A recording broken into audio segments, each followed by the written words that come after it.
বন্ধু শুভ দুপুর বন্ধুরা, চলে এলাম রান্নার ভিডিও নিয়ে।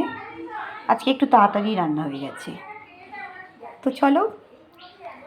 এটা হচ্ছে ফ্যাঁসা মাছের ঝাল, পেঁয়াজকালি, আলু, ধনে পাতা, আদা রসুন দিয়ে। চিংড়ি মাছের বড়া, মানে কাদা চিংড়ির বড়া।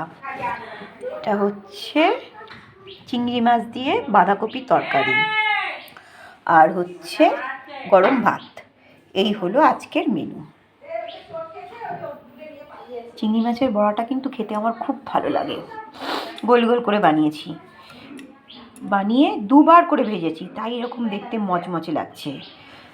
ক্রিপসি কতটা হয়েছে দেখেই বুঝতে পারছো। এই দেখো কতটা ক্রিপসি হয়েছে। মাছের ঝালটা তো দেখতেই পাচ্ছ, শীতে এরকম মাছের ঝাল খেতে খুব ভালো লাগে।